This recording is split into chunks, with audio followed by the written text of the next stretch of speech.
living large and taking charge, big boys. Listen up, it's Dani and Tay, and we are heard. Hey guys, welcome back to Heard the Podcast, episode 62. I'm Dani. And I'm Taylor. And you can find us at Heard the Podcast on Instagram. That's HERD the podcast on Instagram and Twitter. Type us in HER_D in Google. You'll find us on SoundCloud, Spotify, iHeartRadio, Apple Podcasts, Google Play, all those things. Everywhere. Even on YouTube. Subscribe to our YouTube channel, HER_D the podcast. Anywho, so we're back again.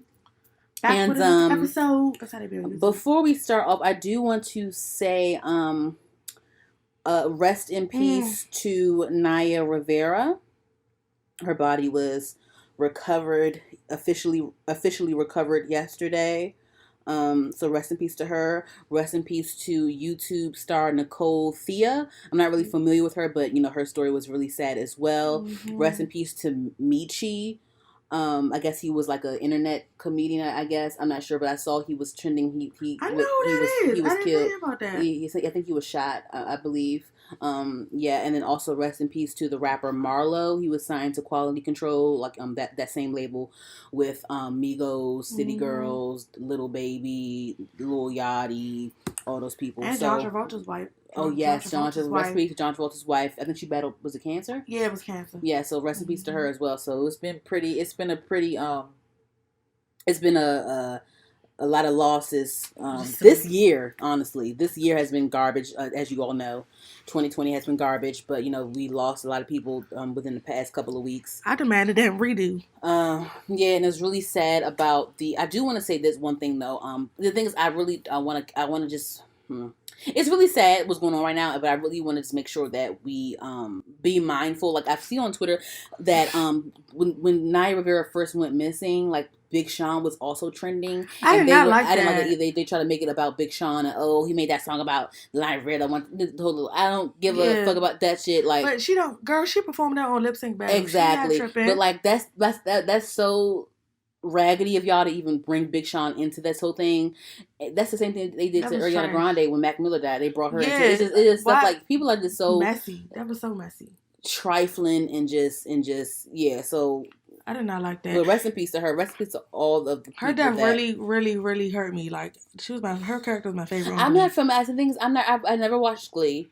But I was always familiar with her. She did a lot of like guest starring roles in shows, Smart Guy, Family Matters. That was just like her biggest role. She was on the Bernie Mac show. She did a lot of like guest roles on shows and things like that. So I was always familiar with her, like who she was. I never watched Glee. But so it's just so talented, beautiful voice. Yeah. It's just it's just so. Did you hear? They was like her son. She like the last bit of strength she had. She like used to hoist him on the boat and shit. I found that shit out last night. I was like, that shit is just heartbreaking. But just rest in peace to all of the. Yes, that was a lot for one day. That's a lot of deaths. Yeah, that lost the past couple of weeks. Yeah. Mm-hmm. And then they also charged I think it was 4 people or 5 people that were responsible for Pop Smoke's murder. So that's good news. I mean, it's good news, but it's still bad news that he's gone. But it's just a sad fucking world. We've been losing people since January, literally, left and right. It's crazy. All right, y'all. Okay, so let's get into the show. That's our regular scheduled programs. Let's get into the show. Okay, so first off, it's this movie. I just watched this on Sunday on Netflix. I believe it's new, if I'm not mistaken. It's called The Old Guard. Have you heard of it? No, I need. I was gonna ask you to give me some Netflix suggestions. I need to start. This one is one you're gonna like it. It's really good. Everybody that watched it loved it, but it's basically about these people. They are apparently they don't know why, but they were born immortal. And so, what type of X-Men shit is this? What is it? They don't know why, but they were born that way. They were immortal, and I forget her name, but the girl that was like head of their like little pack or whatever, she was getting people together to create like this fucking army because the government was like would kidnap them and like try to test them and use their blood and shit for like experiments and was kidnapping their friends and shit like that. So this bitch was like she went like she would find out people all over the world like who had this gene or whatever, and she would go find them and like recruit them. And so the girl that she ended up recruiting in the movie, pretty black girl, I forget her name. She said she's recruiting the army to get back at these motherfuckers because they keep doing all these experiments on them. And I still don't know why it's called the Old Guard. It has nothing to. I don't So know, it was like a sci-fi thing. It's kind of like a sci-fi, but it was more action-y. So like a sci-fi. It's like action. Sci-fi action movie. A lot of fighting, a lot of guns. Sci-fi adventure. Yeah, a lot of guns, a lot of fighting. They can fight like when I say them bitches can fight. They can fight. That shit was like. So it was like who were the main characters? Like they were just women. It was women and men, but the two main ones that you saw the most were the women. Mm-hmm. They were and black the one that was recruiting people, she was white, but the girl that she recruited was a black girl, and her role was pretty big. I bet she was light skinned and mixed, wasn't she? Okay. She was like, if not my complexion, a little bit darker. Very pretty girl. Okay. Very pretty girl. And she had like cornrows, because you know, like she was in the military, so you know, she had them going back and like in a bun or whatever. And the girl kind of found her. The girl that was recruiting people came and found her on their camp, at their camp, and she was like, she just walked up to her and just started talking to her, and she was like, "Who the fuck are you?" and tried to fight her and everything. Like, okay, I'm gonna check it out. Because the thing is, it's like, good. Did you be watching? The thing is, like, I'm very. You don't watch everything. My palate. No. What I'm about to say is my palate is very broad, but you love that like sci-fi fantasy type shit, and I don't really be into that all the damn time. Like I've watched, like, of course, like X-Men is sci-fi fantasy to me, you know, because it's like it's fiction, so whatever. And I'm very familiar with all of the X-Men, with most of the X-Men movies and stuff like that. But it's just when it gets too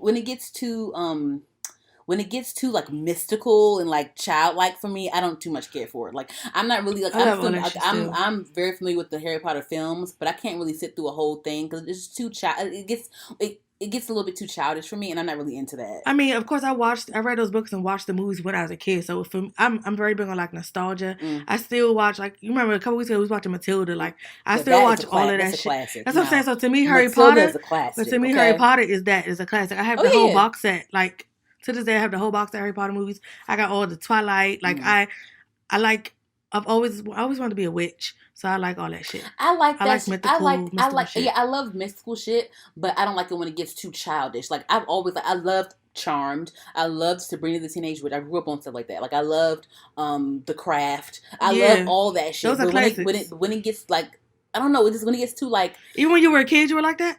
Girl, I used to watch other shit when I was a kid. Oh, no, because like if Harry Potter came out now, I probably wouldn't watch that shit. But because that shit came out in like 2001 or some shit. When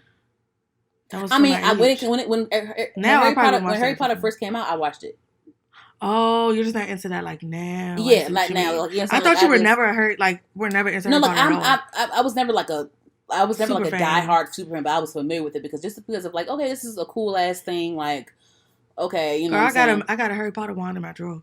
You have a Harry Potter purse. You have a Harry Potter sticker on your computer right now. Like you are a Harry Potter. Like I got all the books. You are a part of the fan club. Yeah, but I just I went to the Wizarding World. I always respected the artistry of the Harry Potter story. Don't get me wrong. Yeah. But what I'm saying is, I just like when it gets too like mystically, it's too much glowy childlike for me. The thing is like, it's fine with like I'm into nostalgia. So that's why you don't like Stranger Things.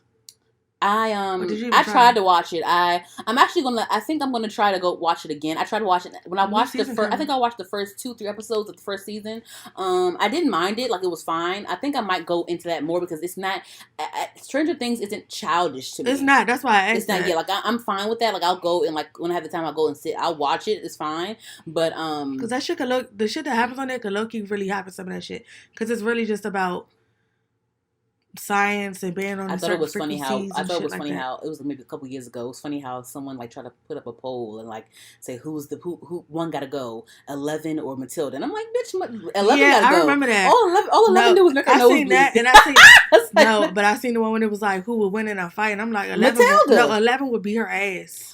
Bruh, 11 can pick up a whole car of mine and throw it. 11 can't do shit without having a damn brain aneurysm. It doesn't matter. She could pick up a whole car with a brain and throw it at Matilda. But Matilda can do the same thing, but quicker. You don't know that. Without nosebleeds and without... You ain't never seen Matilda pick up no car. She didn't have to. But if she could, she would. If she practiced enough, she could, she would. 11 will whoop her ass. I don't care. Nah, fuck that shit. 11 will Matilda my girl, though. No. Wrong, Matilda will whoop 11 ass because she can do shit. She can do shit with ease. 11 will have literally a brain aneurysm by doing shit. But all the shit 11 has had to do, she's had to pick up cars, move whole trucks and buses. She's had to kill people. Like, she made people bleed out their eyes and ears with her brain. Like, she's had to do serious shit. She ain't had to open curtains. Ooh! I'm just saying. 11 has to do a lot more. That might take a lot more energy. First of all, these are two totally different realities. We need to make this a poll on social media. Matilda and 11 are of totally different realities, okay? Okay, but you have to understand, Matilda didn't have to do the thing she had to do. But yeah, she didn't get a chance, so how do you know where her capabilities are? 11 didn't get a chance to just open the door with her. Like, you don't know if that would affect her. Because her nose don't bleed every time she do something. It bleeds if she does something that's really, really strong. Okay. Like, takes a lot of energy. It doesn't, like, her nose doesn't bleed every single time. I just think that Matilda has the wit. She's very smart. She is. So she can figure out. She can figure 11 more was things by a man out. Who doesn't even care about her, and she had, 11 was raised by a man who did not even give a fuck about her. And then Matilda's whole family didn't give a fuck about her. But I'm just saying, Matilda got to go to school and all that. 11 didn't get none of that. 11 didn't even know. But these are girls of two different realities. Talk correct English. Exactly. So she's literally illiterate, and Matilda is a damn scholar. But she wasn't taught. She didn't get to grow up and read books all the time. She wasn't taught. But Matilda wasn't taught. Matilda learned on her own. She did. 11 wasn't around no book. She lived in a lab. Matilda wasn't around books. She found her book. She found a way. She was 4. Matilda was 4. 11 crossing the street, walking to the damn library by herself. Do you understand? Them kids like her was locked in a lab their whole life. That's all they know. Okay. Hold on. Wait till you watch Stranger Things. How about that? Okay. You gotta get into Stranger Things. The one thing I remember about 11 is that scene where she was in that diner and they were trying to like find her and shit like that. Was that oh my god. Yeah, that's literally. I've only watched the only first, like the 2-3 first episodes of the first season. That's all I got to. Yeah, no, you gotta watch more than that. Wait till you watch more of it and like a good amount of it. But we all can do this poll though. But what I was saying was, like, I get what you're saying about the whole nostalgia thing. I'm not against nostalgia at all. Like, I will watch Arthur today. Like, I'll watch Arthur. Yeah, I'll watch Hey Arnold. I'll fucking watch Proud Family. I'll fucking watch That's So Raven. I'll fucking watch Smart Guy. Like, I'm for the nostalgia, but it's just something about like mystical childlike things that I'm just not into right now. Like, I don't think I would, girl, I grew up on Dragon Tales. Like, Dragon Tales is the shit. Girl, you know where I work. But I don't know if I would sit and watch it right now. I've watched that in recent months. I'll tell you that. But you know where I work. I said, I don't know. I didn't say I wouldn't. I said, I don't know. Because I enjoy it just as much. Who was it? How'd it go?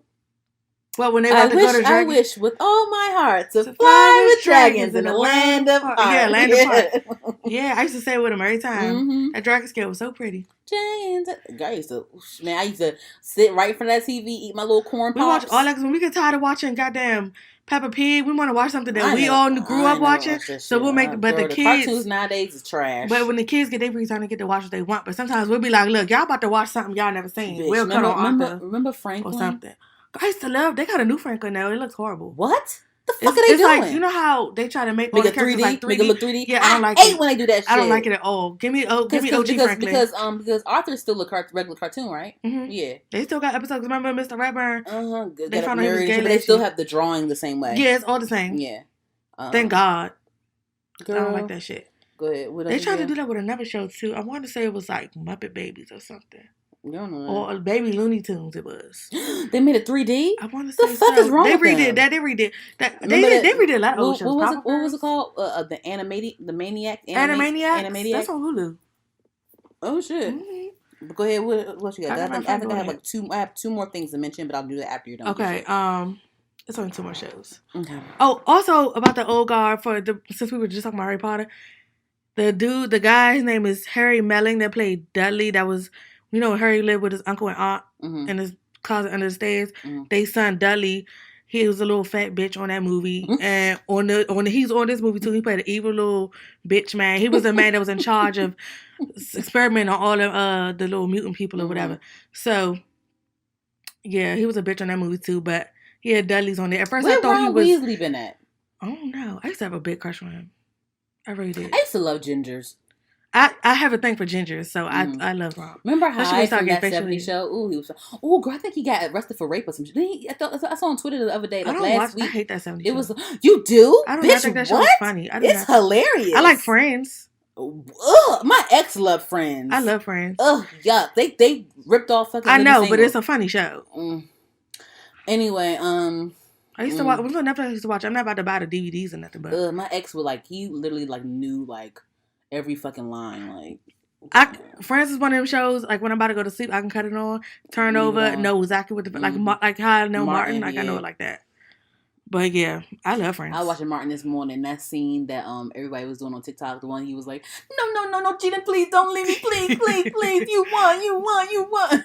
That was like the first episode, or like they played that. It was that season. same episode that I saw this morning. I just cut on TV and that John was right there. He was like, please, no, Gina, talking all that. He was talking all that shit. Yeah, but so yeah, what else you got? That's my favorite show. It's another movie on Netflix. It's pretty new, if I'm not mistaken. It's called Desperados. It's a little romantic comedy. I love a good rom-com. Is it Latin? No, it's American. Why is it called Desperado? Because this girl, the main character is this white girl, and she's like desperate for a man, basically. Desperado. That's what I always think of. Oh my god. But she's desperate for a man or whatever, and so she finally meets this guy, and she automatically just assumes she's in love. Well, it started out she went on a date with this black guy. Actually, I forget his real name, but he's pretty handsome. And she went on a date with the black guy, but of course the date didn't turn out as well as they thought. So then she met another guy, and they were having like good sex for like months or whatever. And then all of a sudden he didn't call her. And she was she called her best friends and was like, oh yeah, he didn't call, So all of a sudden they wrote him like this nasty email saying that's why your father died and all this wild stuff. Yeah, they wrote him this long email, and then she got a phone call. She got a phone call, so she answered the phone call. It was him talking about he was in Mexico and he got into an accident or something. He was in the hospital. Lying ass nigga. And so that's what he called her and said. And so then she was like, she tried to tell them, don't send an email, but she was trying to be quiet because she was also on the phone with him. They sent the email anyway, and so this bitch went all the way to Mexico to try to erase it over his phone. Yeah, because she wanted to keep him around. But it's a really funny movie. Who's in the movie? Amy Schumer, some shit like that? Some goofy ass girl? I don't even know them girls. I've never seen them before in my life. But it was a really funny movie. I liked it. I saw somebody posted on like Instagram on their story how funny it was. I forgot who posted it. I think it was a boy that said I eat shit. All space, all homage. But it was funny. I liked it a lot. And lastly, did you hear about that show? Did you hear about that show P Valley? I heard. I didn't. What's it about? I saw the shit. They retweeted it. They live in Mississippi. It's based in Mississippi. Is it a gay thing? Is it gay stuff? I wouldn't say it's a gay thing. P Valley is a pussy valley, as in pussy. No, the strip club that the girl work at is called Pink. Oh, okay. But so I'm guessing that's what the P stands for. But I mean, the guy that runs the club, he's like gay or whatever. But okay. It's not like based around like gay people. Okay. Or anything. But the girl, it just started out strip club seemed like it was popping normally, and this girl, I guess they have a night where girls can try out. This on Netflix? Showtime. Okay. Yeah, it's a show? Yeah, it just started on Sunday. Okay. And I guess they had a thing. They have a night where girls can like try out to like try to work there or just do it for a night, get some money, whatever. So one of the girls that's actually becoming the main character, she had just moved to Mississippi and had no damn money, and so she ended up getting a job and working there. But one of the girls was leaving. This is how the first episode went. One of the girls, the most popular stripper there, she was leaving, and so she got jealous of the new girl and all this shit. And the girl, it was a lot. The girl mother run a church, and she been giving her stripper money, and because the mother. Don't tell me this is the story. Don't tell me the whole thing. That's all they didn't really get too much into the story. That was just like how it started out. Okay. It didn't get like that far. Okay, I'm gonna check it out. I like it a lot. It was trending a lot. I'm gonna start live tweeting it every week. So it was trending. Yeah, I think I'm gonna check it out. I'm gonna see. Did you ever watch? Wait, first off, did you have you ever seen the movie Hustlers? But the one with Lizzo? Yeah. See, you saw? Did you see it? I never watched it. I heard it wasn't good. And it was. I accidentally turned the TV on and it was on. I was like, fuck it, I'm gonna just glance at it or whatever. So yeah, it wasn't really that good. It was whatever. But I think that see how you say, oh, the one with Lizzo. Like, I feel like movies like that. I remember when they did the whole press run for it, and they literally had like Cardi B and people with them, like, you know, those people with them, get people to watch it. to go to yeah. But it's just like when you have to do things like literally Cardi B was in the movie for like maybe 5 minutes. Like, that's like Stomp the Yard with Chris Brown. Yeah, but the thing is, like, Something Y'all was actually a good movie. You know what I'm saying? It was. But what I'm saying is, like, I don't think that Hustlers was a terrible movie, but I just think, like, every time people, like, when movies have to do press runs like that, when they have to have, like, the big, like, clout, like, for clout, yeah, they use celebrities for clout that are not even in the movie for, like, more than 5 minutes. I hate it. That. Just makes it seem like the movie's trash, and, like, the movie, it wasn't that good. I feel like it just wasn't that good. I Like, tried to watch it. I mean, I've seen worse day. movies, but it just wasn't that all you that. You know that sweet. app called Tubi TV? You ever heard of TUBI TV? Oh, I heard the app on my TV and just got like free shows and movies. And like it was a movie and they called Hustlers or it was Hustling or Hustlers, but I think I mixed it up with that. And I clicked on to watch it and it was something else. I turned it off. I did actually try to watch it like last week sometime. But it wasn't a movie, so I cut it off because I didn't know what the hell it was. It was like kind of old. You gave it an effort. He was like, oh. Well, this ain't it, so. Yeah, whatever, fuck it. But yeah, I mean, it wasn't awful. It just wasn't that good. I didn't hear nobody say it was I don't really think, like, no shade, but like, I don't really think that J-Lo has even like really played in like a groundbreaking movie, honestly. Her best movie to me was Enough. Yeah, that was, yeah, but even that was kind of, but it was cool, but like, you know, like, yeah, other than Enough, like, and even that was kind of like, you know, the rest of her movies were just like cute little, yeah. What's the one when she was a dog walker, Monster-in-Law? I think. Yeah, that was cool too. Like, those are that was cool too. But like, it was just like, you know, like little quirky ass, like, you know. Yeah, they were cute movies, but nothing was None of it was really groundbreaking. Yeah. And that was probably her best piece of work. Yeah, so whatever. Anyway, it's another show that I've been meaning to check out. It's called I May Destroy You. It's on HBO. Have you watched it before? I need to. I just found out about that show. Just came out. Yeah, it came out recently. So I'm going to watch that as well because Michaela Cole, I love her, plays in it. She played on Chewing Gum on Netflix. I used to love Chewing Gum. Yeah, so I'm actually gonna check it out. I'm gonna check it out. So that's one thing I wanted to. Okay, so we can talk about that next week. I'll watch it. Yeah, within the next week. So I'm gonna try to get into that. Anywho, yeah. So two things. One thing, well, two things. One of the other things is like kind of silly, whatever. But whatever. Right. Anyway, so this first thing. So Power Book 2, they just announced the release date September, and I'm excited. Even though I'm mad at 50 Cent, I don't care. I'm going to still watch the show. I am. But my whole thing is, like, I hate when they say, like, oh, yeah, Power Book 2 is coming out 48 hours after the finale, and it really fucking didn't. Like, I'm tired of y'all prematurely announcing these damn dates. Like, stop it. If it's not set in stone, yeah, but it's coming out in September. They didn't say when in September, but it said September. So that's next month. That's only 30 days. So, listen, like, we're fine. I will wait. It's only next month. Now that I have a date to look for, like a time period to look forward to it, like, okay, I'll take that. Do you think that it'll be good? I don't know. I am aware that, okay, so from what I know so far, Method Man is going to be a part of the cast, Mary J. Blige. I think the girl from, what's her name? I still hate Tariq. Yeah, of course. But the girl, I think her name is Paige Hurd, I think. She plays on The Oval, that raunchy ass show, The Oval. I know Paige Hurd, yeah. I can't with The Oval. I still be glancing at The Oval, so I ain't gonna hold you. I ain't gonna hold you. That's so raunchy as shit. I got somebody's BET Plus password. And if I hear one more thing about that damn show, Ruthless. Girl, girl, I'm pissed. I refuse to watch that. I'm like, how dare you make a spin-off of this shit? How dare you? But whatever, girl. How dare you make The Oval? The Oval is an advertisement all over my Everybody damn can tell me page. watch Oval. I refuse to watch The Oval. You don't have to. I wouldn't recommend it, but I mean, it's whatever. If you want to sit and like laugh at some ridiculousness, then watch it. But like, I'm just like, I just love how messy it is. I have a really fucked up sense of humor, but like, if you want to sit and like just laugh at how ridiculous things are and how shit don't after that ninja fight scene at the beginning, I just gave up.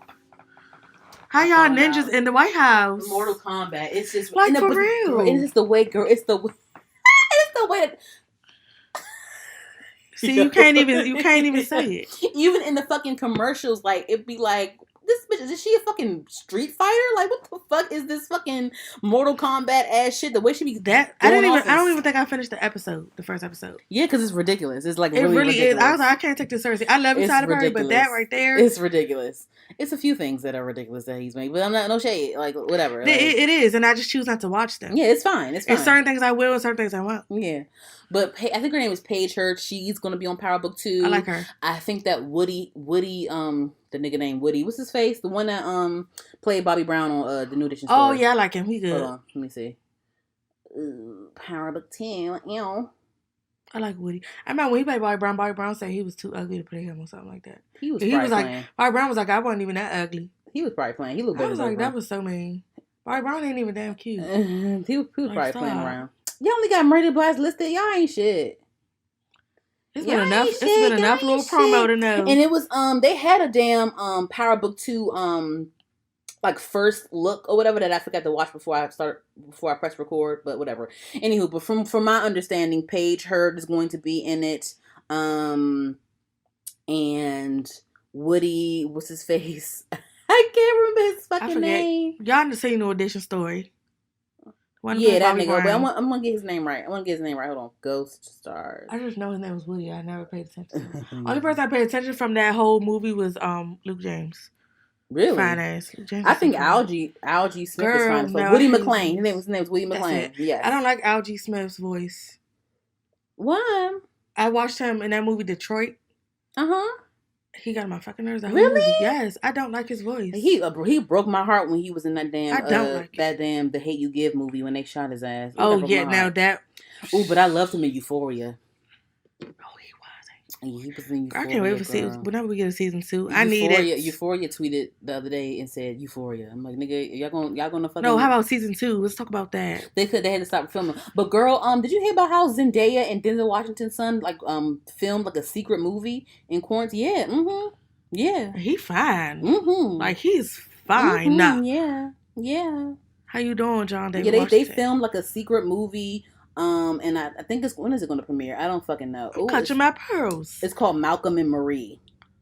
Yeah, I'm gonna watch it. And his name is John David Washington. I'm sorry, I shouldn't say that. John David Washington. Why is his profile private? Why you private? He was a celebrity. Why you private? That man know how to make some good looking kids. King Kong ain't got shit on me. Anywho, remember that number. Yes. Yeah, he got 2 sons and 2 daughters. So do you think that Power Book 2 is gonna be good? I don't know. I think it's gonna be. I don't think it'll be like horrible, but I don't know if it's gonna live up to the same standard as the original. You know what I mean? I think I'm not really worried about that, only because it's a continuation of the story. It's not like it's like a new like story or whatever. I mean, it is a sequel, like quote unquote sequel or whatever, but it's still like a continuation of like what already happened. You know, I'm thinking of it. I'm just thinking of it as like I'm not thinking of it as a whole new show. I'm thinking of it as like a new season. I think I'm kind of thinking of it as a. I mean, it's kind of a spinoff. It is a spinoff. But I'm thinking of it. I'm thinking of it as like a brand new story type of thing when it's really not. I mean, it is a brand new. They're diving into more. I'm not thinking of it as a continuation at all. Okay. I'm not thinking of it like something completely separate. Mm-hmm. And I need to think of it as. I'm excited for the new cast. I wonder if Omari Hardrick will do any ghostly pop-ups. Some little flashbacks. I wonder if Lorenz Tate will do some pop-ups as well. And I would like to see that. I wonder if Tommy's going to do some pop-ups as well. I would like to see that as well. He's also fine. Yeah. So I wonder if, whatever. Just want to see. That's all. I'm going to watch either way. I'm excited. Damn, free Tasha. Do you think that she'll be freed? Do you think that she'll get freed in the first season or? I don't know. It's possible. If not, like I know it won't be like the first episode or nothing, but like maybe so. Because it would have been like.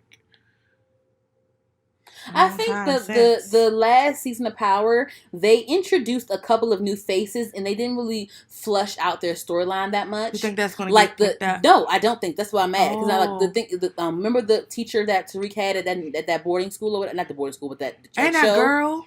Yeah, and that girl but no, you know what? I think the girl Paige her. I think she's going to replace her. Or I don't know if she's gonna replace her. Like, I don't know if she's gonna be that same exact character from the other girl. I hope not. Or she might be a new girl. I think, but I strongly believe that she's gonna be Tariq's love interest. I believe that, but I hope they don't like, I hate when they use a different person to play the same character. Yeah. Like, just make her somebody new. Yeah, I mean, it's a whole new school, so I guess she's gonna. But I definitely think that she's going to be Tariq's love interest at some point. I think that Woody McClain is going to probably be like one of those like bad boy drug dealers that he gets mixed up with. Maybe, I don't know. Possibly. And I think the white boy that was at that school with him at show. I had him selling the shit or whatever. I think he's going to be with him. I think he's going to be a part of this season. I think. I mean, this story, this book too. I think it's possible. So because he was there when Tariq was doing all this shit anyway. So I don't know. So we'll see how we'll see how that plays out.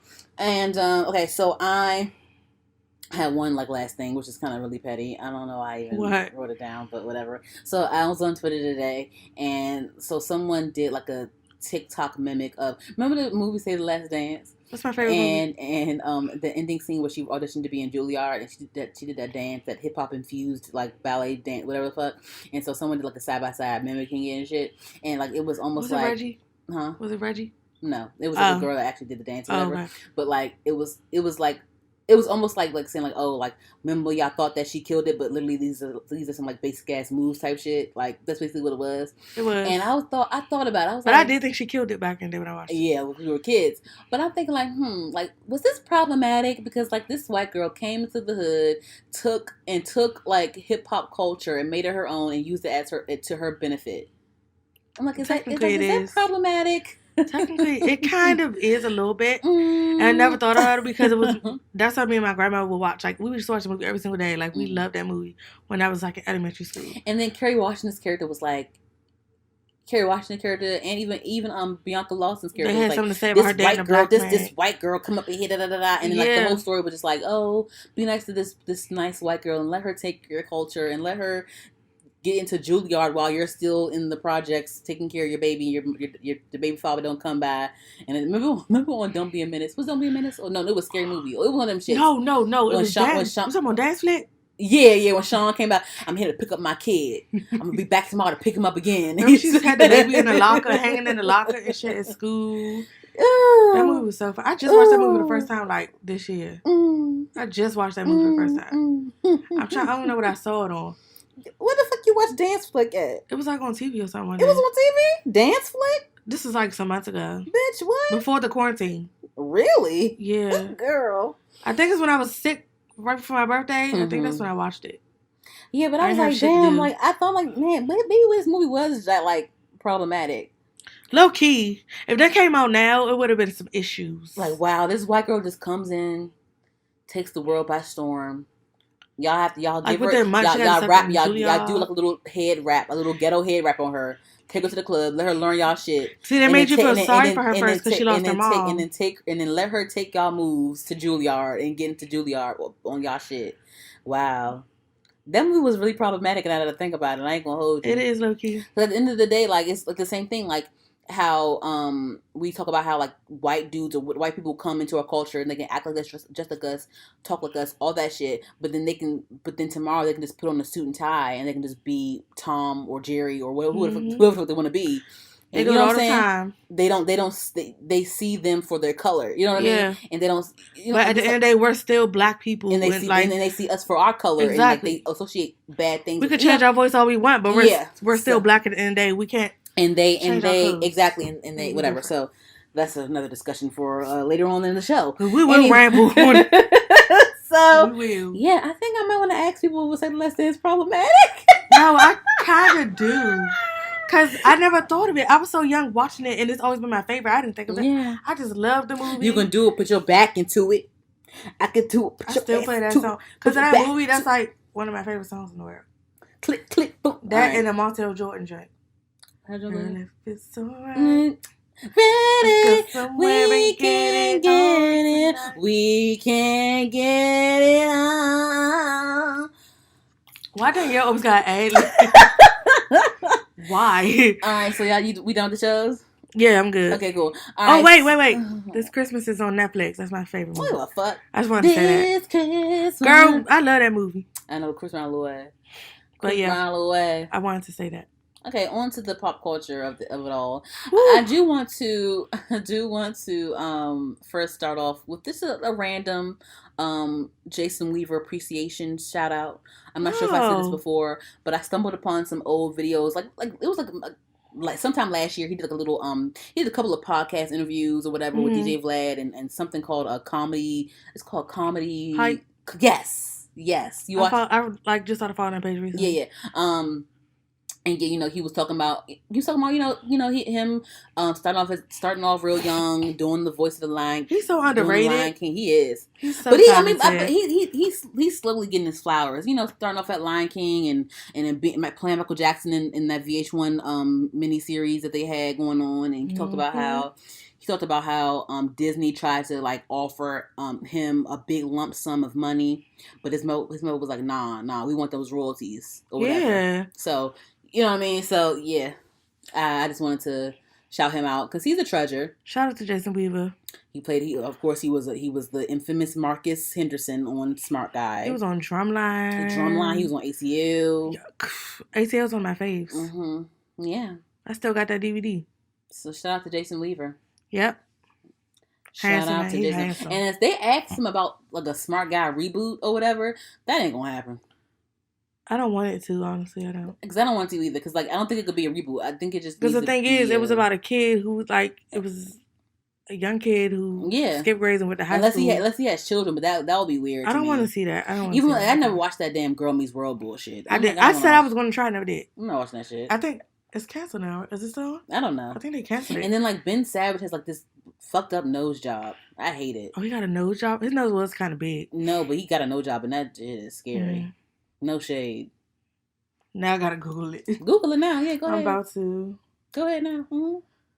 Oh, Ben Savage, what did you do to your nose? And then on top of that, Trina McGee came out and was saying that shit. Yeah, so that doesn't help. It doesn't help. Let me see. Oh my God. Yeah. Awful. You might as well kept the nose. Yeah, kept the nose. It looks horrible. It's just really pointy. Yeah, it's really bad. I don't like it.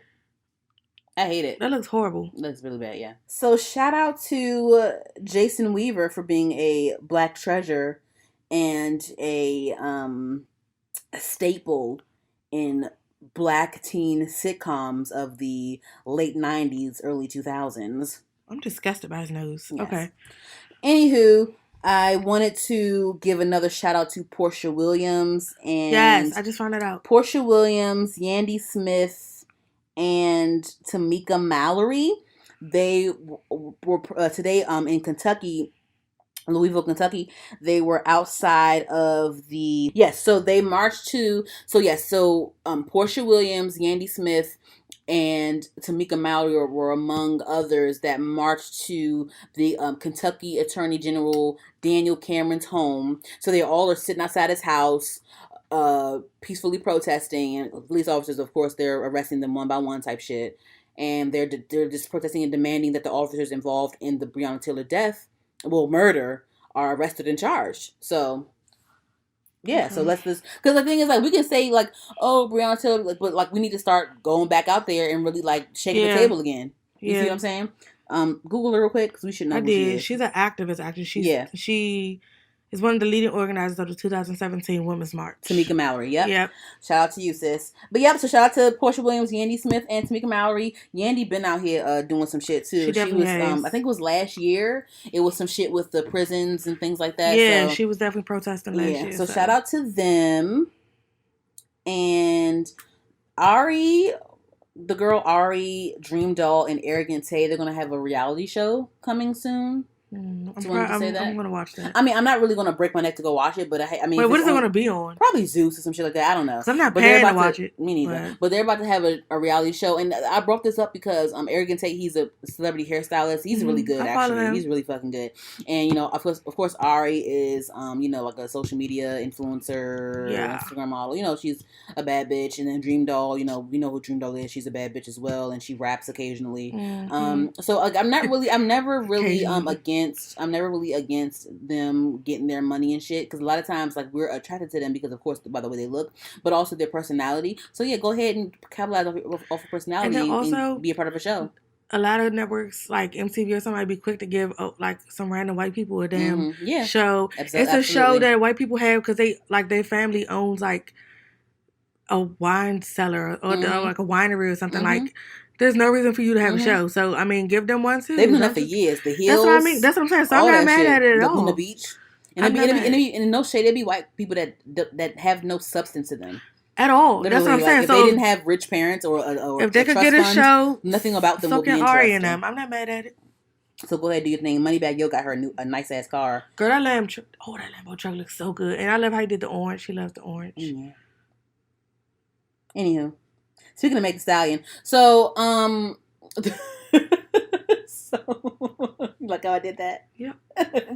So there's a couple of things. Transition. There's a couple of things. So I don't know where to. Are you talking about the pool party? That and then like the other shit. So she was on Instagram Live with Kylie Jenner, hanging out with Kylie Jenner and Tory Lanez, and people were saying, "Oh my gosh, like aren't you friends with Jordan Woods too? What's going on? Blah blah blah." This is my whole thing on that.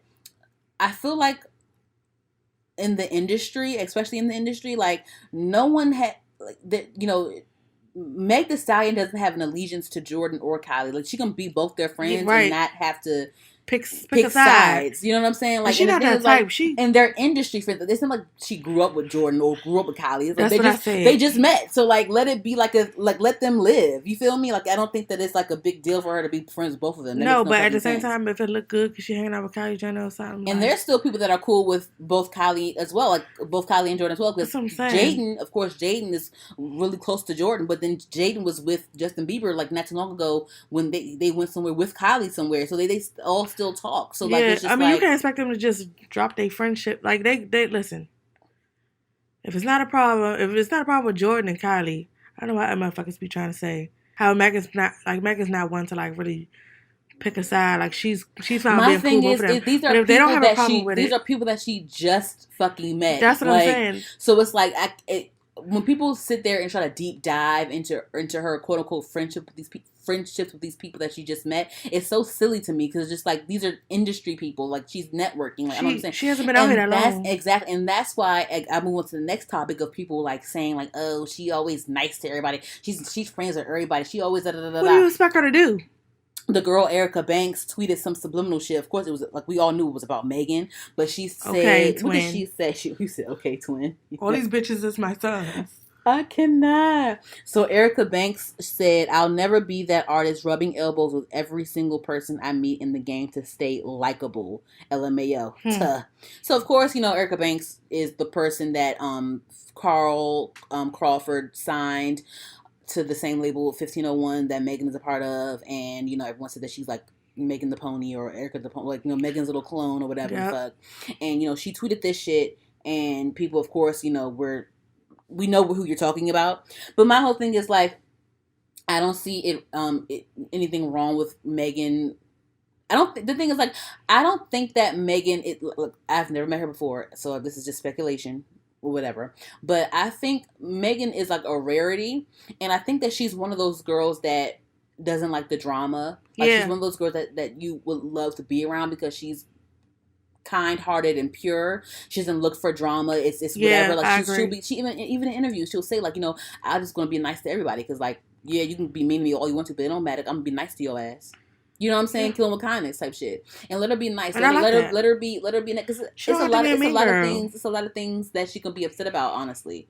You know what I mean? In her personal life. Let her be positive and let her be happy and living her rich ass life. Like nothing wrong with that. Being nice to people. You know what I'm saying? She's had a good year too. Like let's normalize being nice. I don't think that she does it to be likable. I think she does it to just to stay positive and just you know what I'm saying? Like what's nothing wrong with that? You gotta find a way to get like because first of all, being in the limelight anyway, somebody's always gonna have something to say about you. Even if you're not in the limelight, somebody always has something to say about you in life. So if your tactic to get through all of this BS is to stay positive, and that helps keep you going, why not? Like I'm for it. And if the thing is like, and people see her positivity and see her kindness, and that's what gravitates people towards her. So people are gonna want to be around her, be her fucking friend. Like, and she's talented as fuck. She's beautiful. You know what I'm saying? She loves to have a good time. Seems like so. Why not I would love to be her friend. Like, but I don't see, the thing is, like, from what I've seen on Instagram, I don't see, I do see why people would love to just be around her and have She a good seemed time. like a fun person, like fun to be around. Everything. And a lot of times, like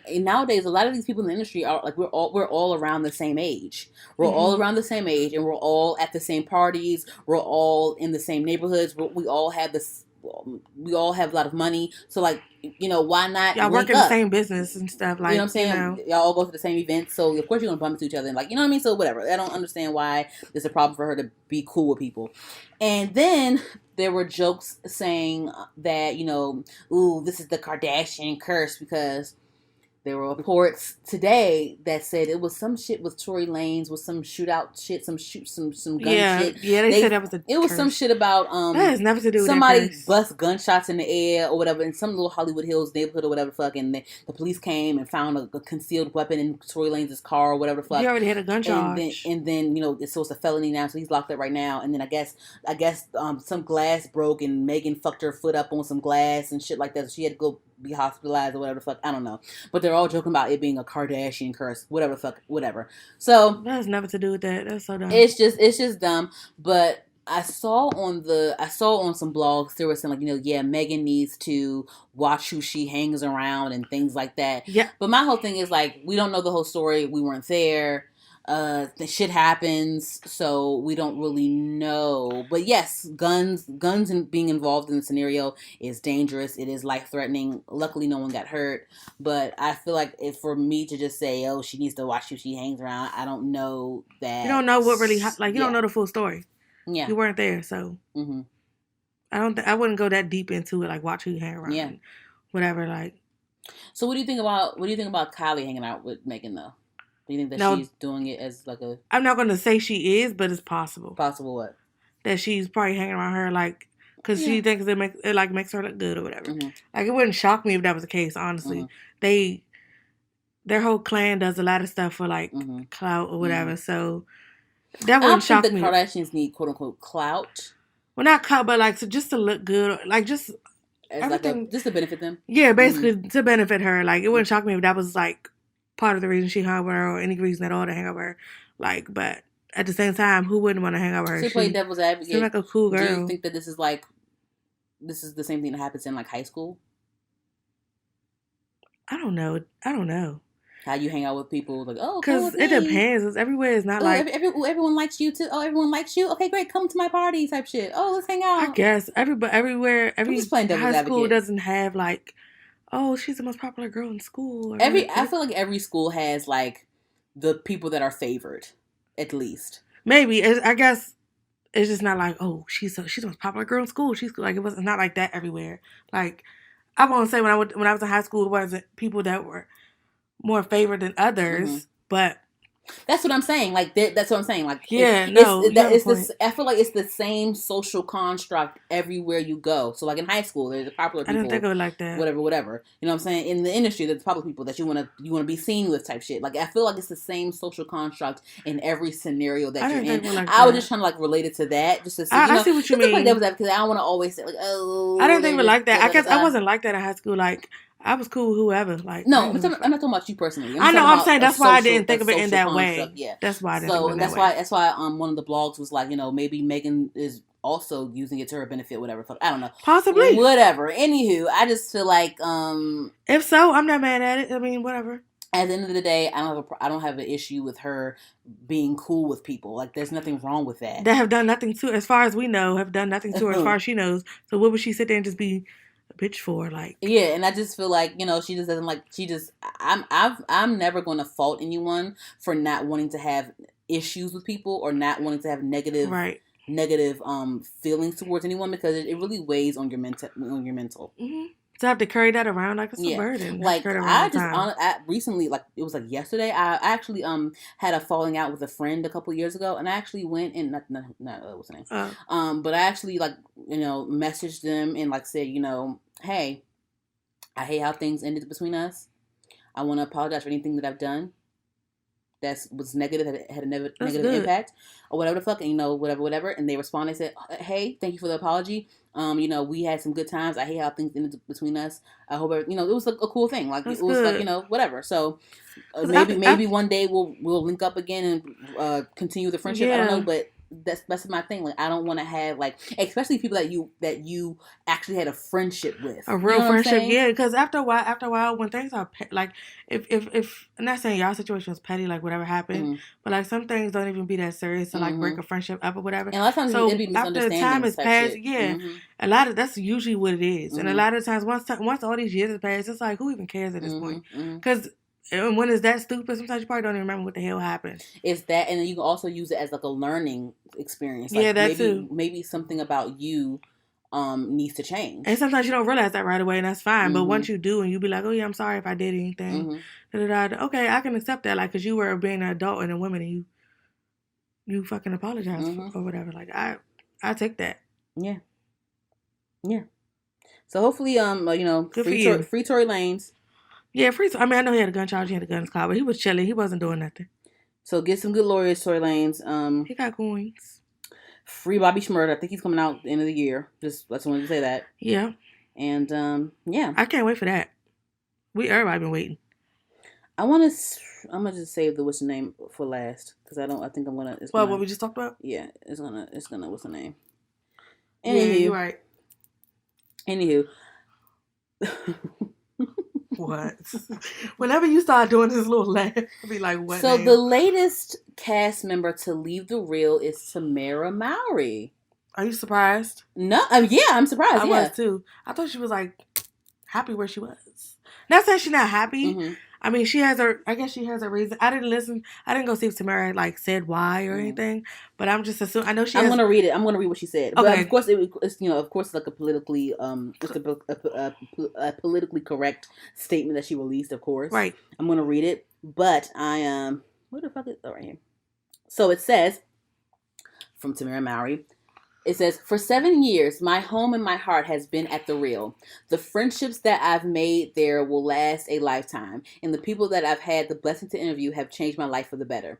I'm so proud of what all the ladies and I have accomplished there, including 2 well-deserved NAACP Image Awards and a Daytime Emmy. However, all good things must come to an end, and it's with a bittersweet smile that I announce that I am moving on from the Real. To my fellow hosts, I love you. I will miss you, and I will always be there for you. Thank you for teaching me, supporting me, and loving all of me.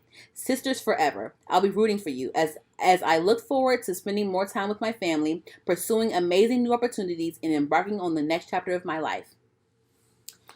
So it sounds like she is just, she just wants to focus on her kids right now. I guess this pandemic really is like changing everyone's fucking life. Honestly, I really think that it has something to do with the pandemic. It's partially, and I also think maybe she kind of did, want to end her time at the Real at some point.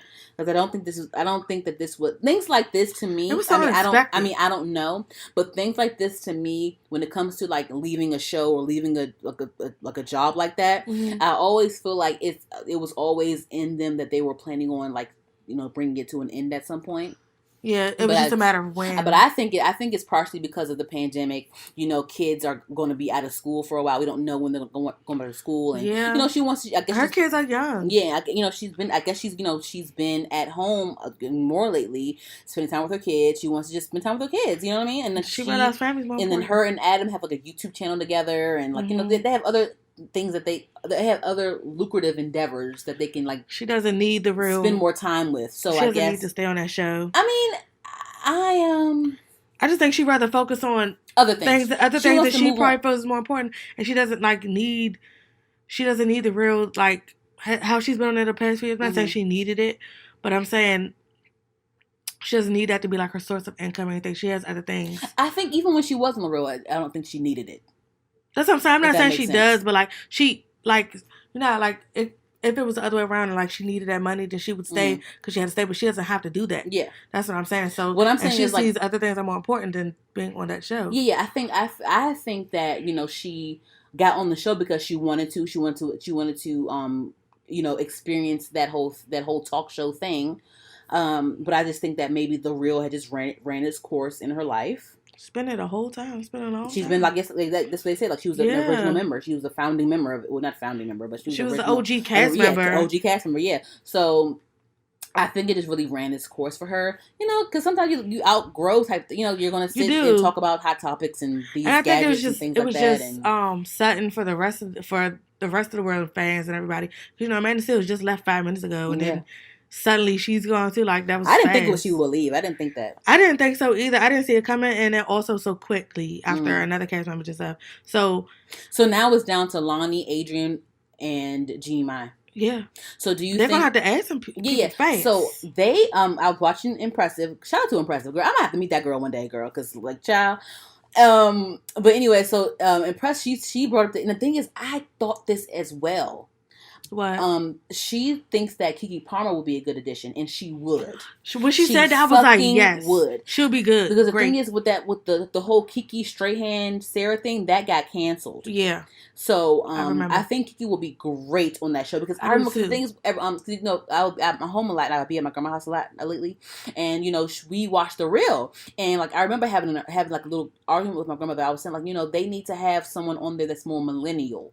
I really think that, especially from the topic that they discuss, they talk about a lot of topics that are very pop culture. Yeah. And it's a lot of things that they talk about a lot of celebrities that are in our age group. You know what I mean? And I think they're not.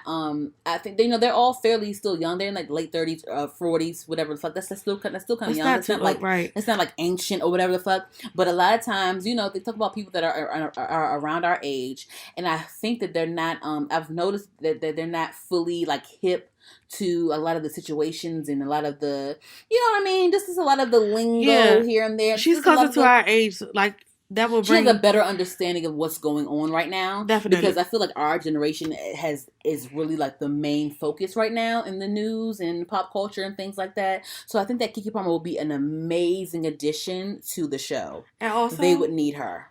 I think it would be good also for the reasons you said, but also she likes to get into black issues and things like that too. So I think that'll be really good because I've missed Amanda. So I understand why Amanda. I think Keke is fun as well. She'd be a great addition to because she knows about the reality show this, and she's funny very too. Fun. You know what I'm saying? Like she's literally my age, and I feel like I would watch that shit. I would watch it more. I stopped watching it after Tamera left, and I went back to watch it again when Amanda came back. Then now I'm going to come back again. If they bring on Keke, they should do it. It would be a good move, I think, because if they don't pick the right people, that show might not last. I think, so I'm saying, I think it might go off. Yeah. So like, if you got to make the right move, like fast, or I don't know what the hell is gonna happen. I mean, I don't think that they're gonna like. I'm not saying they're gonna end tomorrow. No. What I'm saying is like what I was gonna say like them ending The Real wouldn't like I feel like it wouldn't hurt the network, but I took it back because like maybe because it's an award-winning show. There's a lot of fans. It's an award-winning show, but I just think that Keke will be a good addition, and I think that they need 5 people. 5 people is a good amount for a talk show. Yeah. Well, so who else do you think? I'm thinking right now because the thing is, if they keep Lonnie and Jeannie and Adrian, I guess they could be the ones that can still provide that wisdom and still keep that certain demographic for, you know what I mean, for the more grown for that age. Yeah. It needs to be somebody for every age group, and so I think Keke is perfect. One more person. Who else do you think? Do you think it should be a white girl? Do you think that they will bring on a white girl? Because The Real is big. They made a really big deal about it being a cast of diverse cast of women of color. So well, then if it's going to be women of color, then you should have a white girl. So I can see why they would do it, but if you're trying to, I take it back. I think them adding a white girl wouldn't be good because they would probably combat with whatever racial topic, and it would be a whole big conflict of shit and whatever. Yeah, you're right. So so no white girl. Okay. Let me see who else. Maybe like a Latina.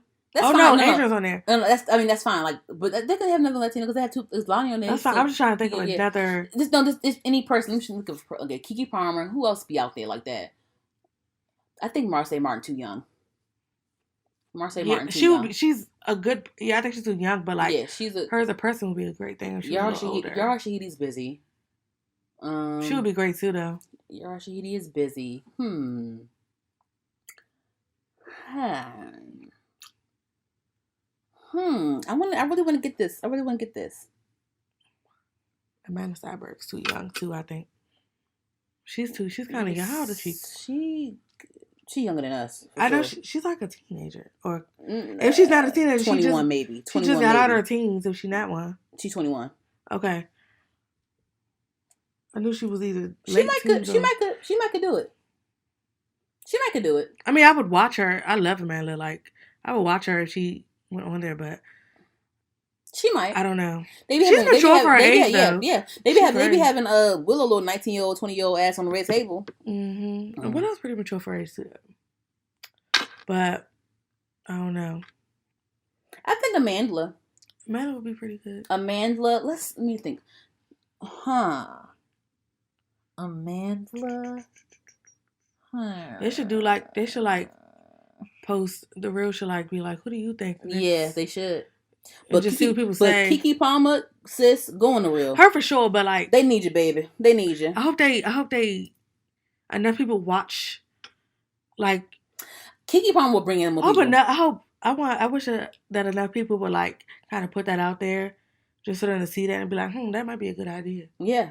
That would be like I want them to see that and like. Cause that's a blessing in disguise because her show got canceled. Tamera left. Come on, and she was very good on that show. She was. They loved her. So come on, Keke, honey. Come on I over feel here. like she'd be glad. Come on over here, honey.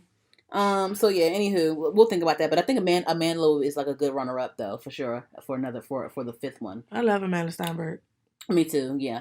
Anywho, did you catch the red table with Jada and Will? They finally came to the red table. I wish it was a longer video. But of course, I mean, I think that they just gave a general understanding of what they needed to address, and that was that. And they keeping the other shit private. You know what I'm saying? I think it's still some things going on with them behind the scenes. I'm sure they said we're going to talk about this when the cameras cut off. I think it was a little bit of whatever the fuck, but it's cool. It's cool. They gave us what they wanted us to hear. But Jada did confirm the entanglement that she had with August. It was like entanglement. And like I said, I never thought August was lying. No, I didn't. I definitely thought that they had something going on. It felt so genuine when he was saying it. Like, I did not think he was lying at all. So, yeah. So, Jada... And the thing is, like...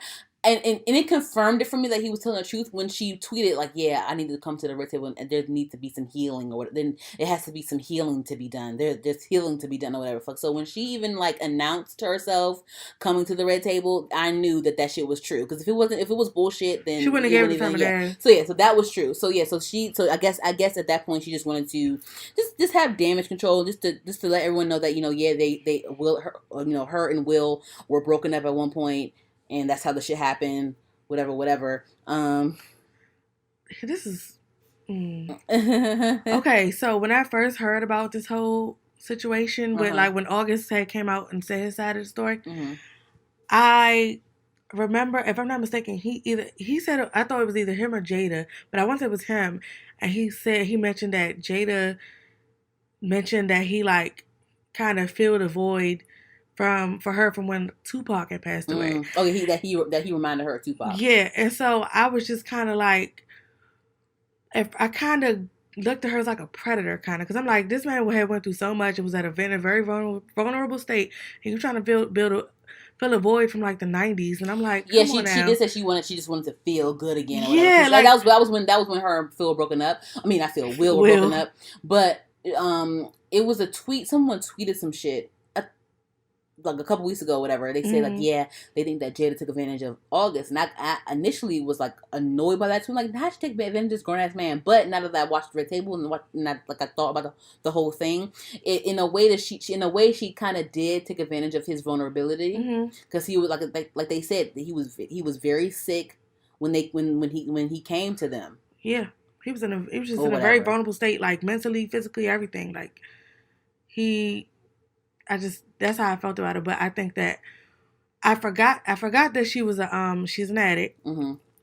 And she said what it was that when she mentioned that it kind of helped her to feel like she was like fixing something or fixing someone. She wanted to be needed. Yeah, and I'm not saying I still don't think it was kind of like she kind of used him. I still think that, but I it just gave me a better understanding. Because I know how addicts can be, and I just didn't. I just completely forgot that she was an addict. And when she mentioned that part of it, like it just made her feel good to feel wanted and needed or whatever. I understood that. But I he still would go think on that, trips and vacations with her and her kids. Yeah, that's so weird. Yeah, on BT red carpets and shit. But like he gave everything. He gave everything to this woman, and she was like, "I ain't leaving my husband." So yeah, he was basically like a rebound. Yeah. So I do feel that I still do feel that he was being used, but I get where she was coming from in a way. I'm not saying it was right or it was cut wrong. off.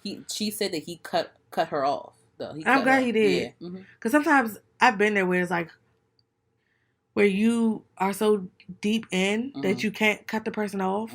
So it's like if they don't do it, then y'all just gonna be and like that's the worst feeling ever to be in. Like you don't want to let them go, so if they don't let you go, y'all just gonna be you're just gonna be stuck there on the back burner. Like and that's not a good feeling. That's a horrible feeling. You're never gonna be like the main priority type shit. Yeah, so that's not a good feeling. So I'm glad he got the like strength to do that. But good for him. But this shit's still shaking him up. But then though. It's like I feel bad you gotta like relive all that shit again. Like if you're still in any kind of hurt from that, and you gotta relive all this shit because everybody's talking about it again. I mean, well, he chose to go talk about it. Yeah, he answered the damn question. So I mean, I guess he was prepared for it. He's doing better now. I'm glad. He cussed out Keke Palmer on Twitter too. Oh, girl, I was cracking up laughing. She basically was like, "Look, I know you're hurt right now. You backed into a corner, so I ain't even finna release these screenshots on your ass since you want to sit there and go off on me, nigga.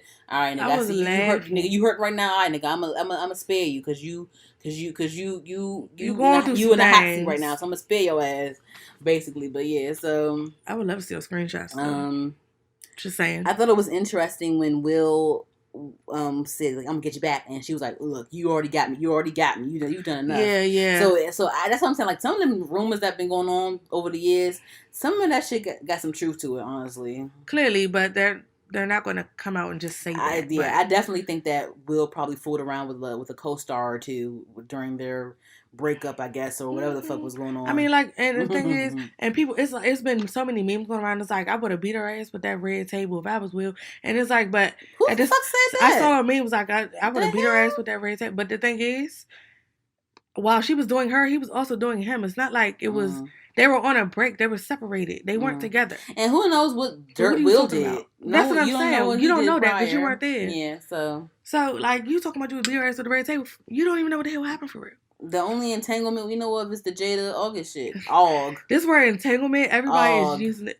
They was like, what? It was sort of a picture of him crying. It was like, what mom's coming up next? He was like, August. I was like, y'all. Nah, but you saw how they were like calling his little nickname out Og. I didn't know that was a short for it. I didn't know that. I guess they made that up. Yeah, I didn't know like you could call like Og.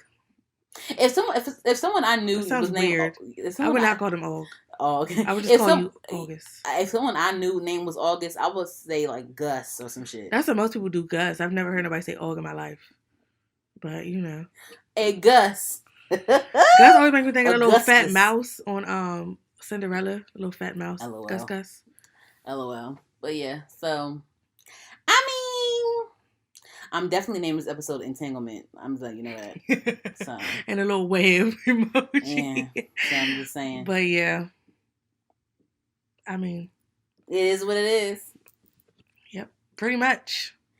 So Jason Derulo did a complex interview. Oh no! I thought some more TikTok No, I'm cutting you off right there. All right, because no Jason Derulo slander is allowed on this podcast. Because I think, and the thing is, I don't think I've really clowned Jason Derulo ever on this podcast. So no. I don't think what I'm about to say is contradictory, but. You know, he did an interview with Complex the other day. And, you know, of course, they asked him about how people think that he's, quote unquote, corny for doing these TikToks and whatever the fuck. And you're corny for this or whatever the fuck. Exactly. And he basically was like, you know what I'm saying, how, like, he made it about a black thing as well. He said, you know, a lot of times, like, black people are the main ones that'll, you know, say that you're corny for this and that, or if it doesn't look cool enough, you're corny and blah, blah, blah. But, you know, he was saying, like, you know, we need to uplift each other and things like that. You know, like, he said the whole thing, you know, we need to uplift one another and, you know, be, you know, he said that he hires, he makes it, he said that he makes it a priority to have black people on his team. He said he only has like one. I love that. He said he only has like one white person working with him, but he makes it a priority to have like black people on his team because he wants to be around those people. And he wants to uplift those people, and those people understand him. You know what I mean? Like he wants us to have each other's back, basically. Yeah, you know what I mean. I love that. And then he said, y'all clown me because of what? Because I'm getting endorsement deals. Like I have this huge brand deal that's providing a comfortable living for myself. You know what I mean? Like, how am I corny for that? The same people clowning him. He got more money than you got right now. And then they talked about how he makes $75,000 per TikTok, and he was like, he said, it's a little bit more than that, but I get paid on like he does. Like his shit is premium quality. You don't see nobody else with that at all. He be having special effects and all types of shit, costumes, everything. And his girlfriend Jenna Fumes, he be having her in his little TikTok, so I guess she getting a little cut from that too. So let them make their money. Because a lot of these singers and rappers they got OnlyFans right now. I'm just the only see when I found him about like his TikToks, it wasn't like just because he's on TikTok, because all the celebrities are doing TikTok right now. It's those ones where he do those little pretty boy wink, show your muscle type. That I don't like that. That gets on my nerves. Like, you gotta tussle. Yeah, that I can't stand. And that one was the one that people that I just saw the most. And it was funny. No, I don't like that. I don't like when none of them. I don't like when none of these dudes do any of that little pretty boy wink crap. Like, I don't like it. I appreciate Jason Derulo because I think that he's very talented, and I think he's very talented. I think he has a beautiful voice. Mm-hmm. I think that he's a great performer. I think that he has a wonderful personality. And I think that he's using all of those qualities that he has to his advantage and making a living for himself. I mean, I haven't listened to his songs. And I think that it's a talent that you can just be that person where, you can sing and dance, but if there's a pandemic and you can't go and perform and make money, you can go right on these apps and show off personality and make money from that. Yep. You know what I mean? You're gonna make it. So I'm never gonna like down him or call him corny or whatever. These celebrities like the mortgages and rents and car notes they gotta pay or whatever, like, it's a lot. Like, they got to figure out some way to make this money. Exactly. They have to. Mm-hmm. They got more than one car and shit like that. And like people have always put Jason Derulo in that quote unquote corny bag anyway, because he's like strictly like a pop.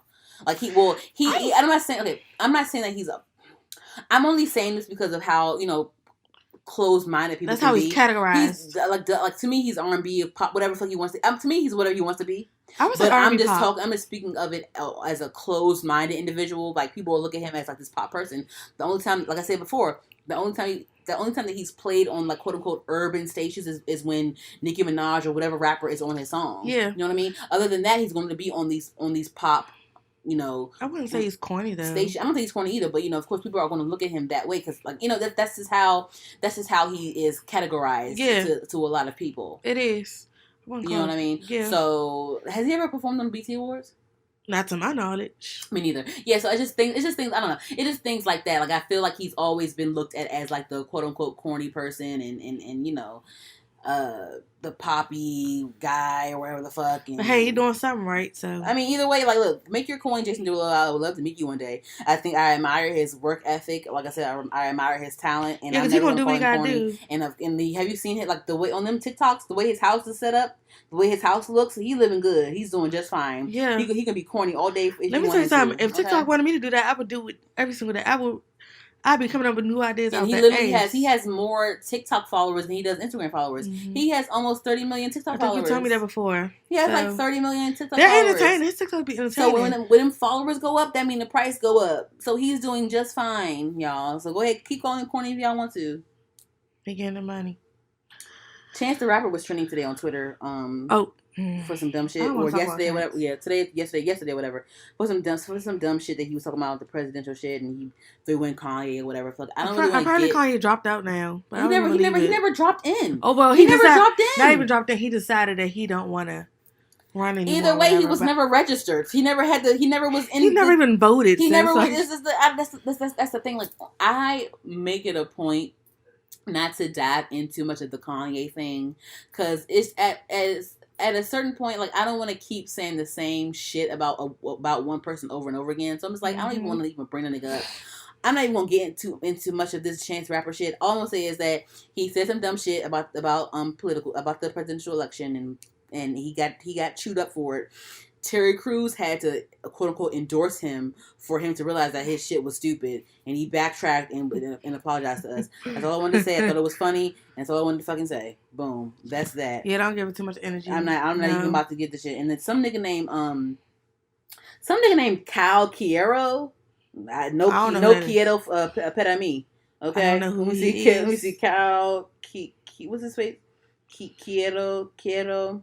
He a black nigga. Who he play for? Let me see. Who this nigga play for? He played for the Oh, he's an athlete. He played. Who he play for? He's a linebacker. Is he still in college? Child, I don't fucking care. He's a football player.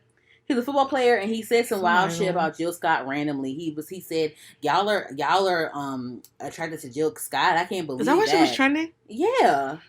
Child, she's beautiful. This is what he said. Jill Scott is so pretty. Yeah, she's gorgeous. She's so damn pretty. She's hot. She's sexy to me. And I get flattered when people say, every time I look good, they're like, "Oh, okay, Jill Scott." And I think that's a compliment. Yeah, it is. That's a compliment. She's beautiful. I would love to like Jill Scott. My brother, side note, my brother was like one when that song "Living My Life Like It's Cold," and when it would come on TV, he would stop. Hey. My brother had a crush on her as a baby. He would stop everything he was doing and like watch her and like be mesmerized. And then when it go off, he would stop and go back to playing. Yeah, he was only like one. Anywho, he was talking shit about Jill Scott, talking about something like how questioning why people will be attracted to her and saying like how could you be sexually attracted to Jill Scott? Oh. Is it a vibe thing? Maybe it's a vibe thing. I don't know. I don't understand why. Anywho, he said that shit, that dumbass shit. People chewed him up. Go ahead. Shut your bitch ass. He got chewed up on Twitter, and of course he released an apology via the notes. I don't want it. And he says, I don't want it. To Jill Scott, I would like to apologize. First and foremost, I would like to apologize to Miss Jill Scott. The topic of your beauty should not have been shared over social media for public discourse. There's truly no excuses or explanations to be made. My comments were distasteful and unbecoming of a black man to speak negatively of a black woman under any circumstance. Second, I would like to apologize to all of those who were also offended by my post. I am aware of the layers of hurt I peeled back with my words. I had no intention to make people feel less than, but that's simply not good enough. Intention doesn't equate to impact. I am aware of how much more important one's impact is than their intention. Knowing this, I still offended a large number of people, and for that I am deeply sorry. I will strive to do better, and I will utilize what platform I have to promote positivity and empowerment within our community, particularly for black women. Miss Jill Scott just did this so gracefully by taking my foolishness as an opportunity to shed more light on the injustices against Breonna Taylor, and I hope to only follow in her footsteps. Sincerely, apologies, Cal Quiero.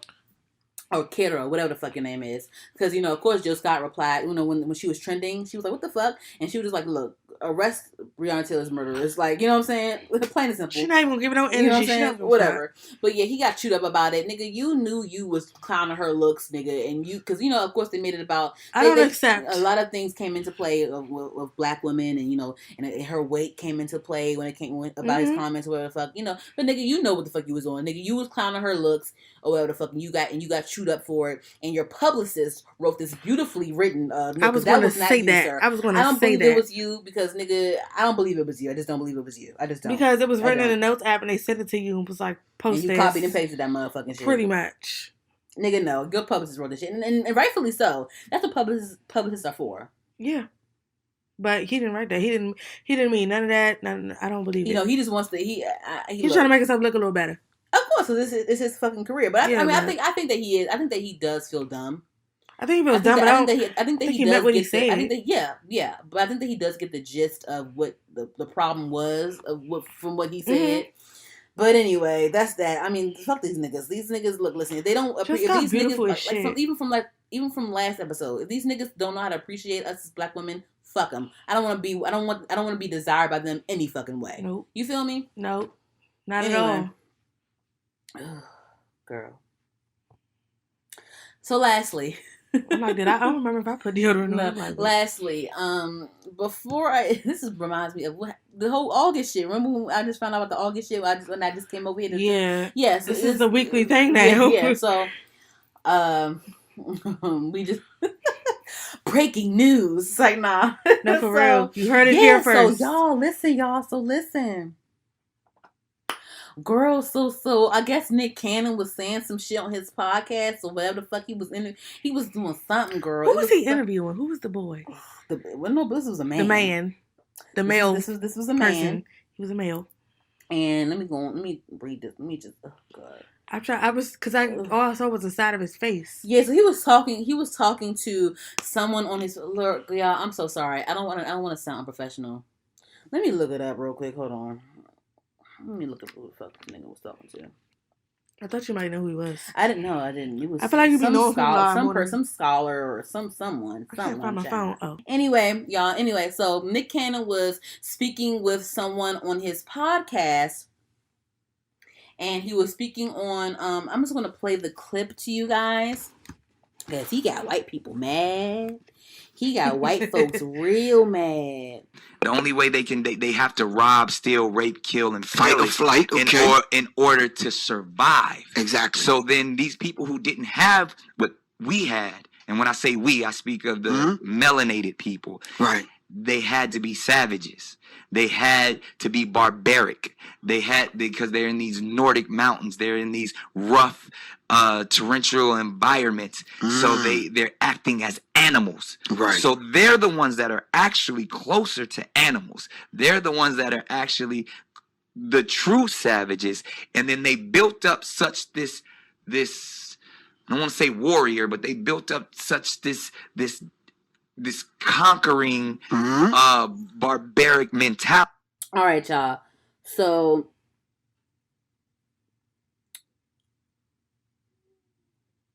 I think that this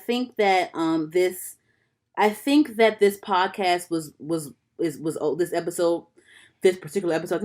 I think this is old. I think this is resurfaced, honestly. Oh. I think that's, yeah. So anyway, he got backlash, from calling white people savages and quote unquote animals and things like that. Just explaining, honestly, I just think that he was just explaining the history of racism and how things have become the way they are now. Honestly, that's all he was doing. But anyway, it's deeper. It's deeper than that. But he did respond via Facebook. I'll read it for y'all, whatever. So he says, anyone who knows me knows that I have no hate in my heart nor malice intentions. I do not condone hate speech nor the spread of hateful rhetoric. We are living in a time when it is more important than ever to promote unity and understanding.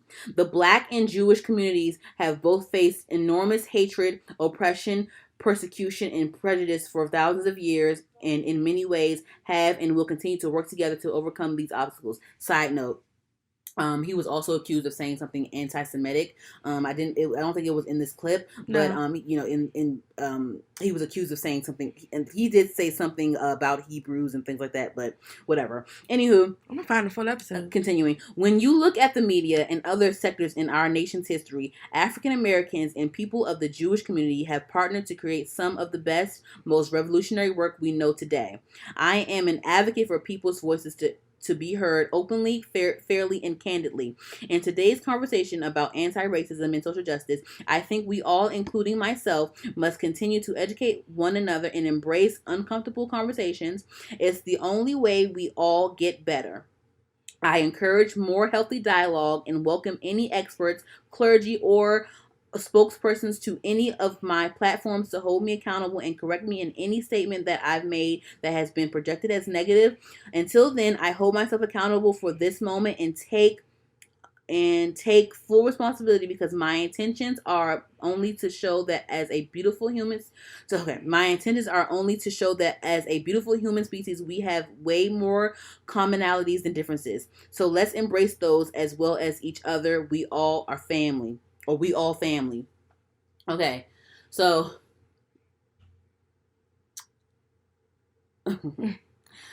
Nick Cannon is responsible for shows like Wild 'N Out.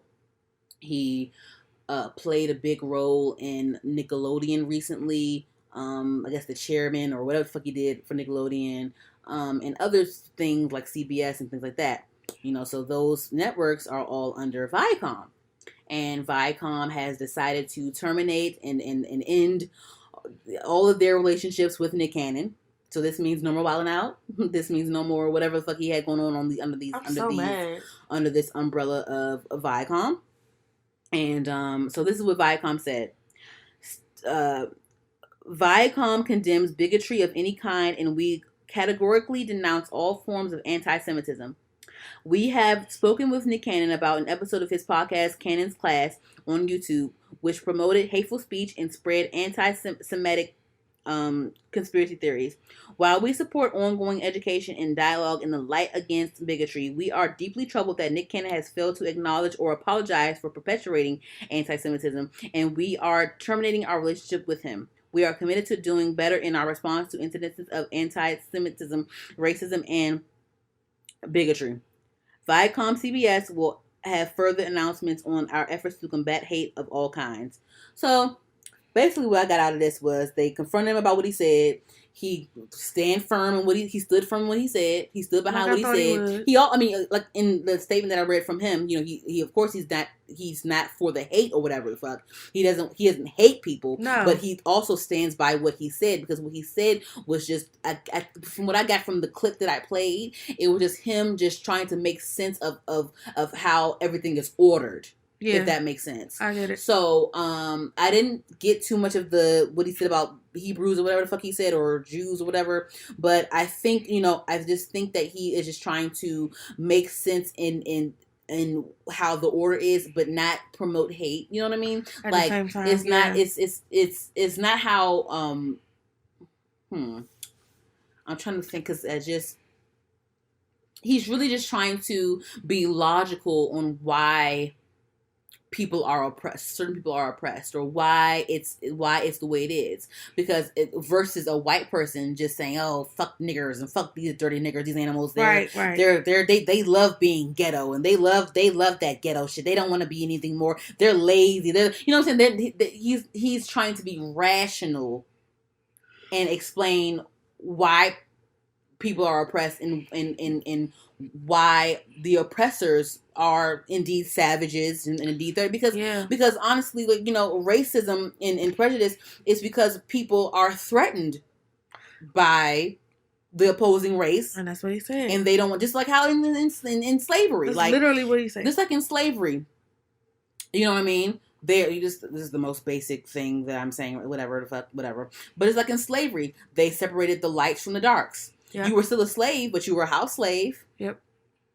They separated that, and then you see, do you see from where that started, the whole separating the light skin and dark skin? You see how that plays into the world. It carried on into the what's beautiful, what's not beautiful. Yep. You're who's better, who's not better. You know what I mean? Yep. So I just, racism and things like that. It's a very layered thing. Very much so. So it's just a lot to unpack. I'm gonna look this episode so they cut ties with, so there's no more Wildin' Out, y'all. Literally, you can't even watch it right now. So it was supposed to come on tonight, but Fresh Prince on instead. I thought they would at least what was recorded and let you watch that. No, they said fuck that shit. I think that's what I assumed. So when I saw it was just, you can't even watch it if it's on right now. It's supposed to be on right now. It's saying, but you click on it. But I'm sure. Let me see. Let me go on the YouTube channel, because if it's still on YouTube, then they probably pulled that shit too. Let me go on. Yeah, I was just talking about as far as cable is concerned. Let me see. Damn. Let me go on YouTube right now, because on YouTube, they post, they do a lot of internet, internet exclusives now on Wild 'N Out on YouTube. As well, so they still have all the Wild 'N Out stuff on YouTube right now, y'all. But we'll see how long that's gonna stay on there. Might be gone tomorrow. We'll see.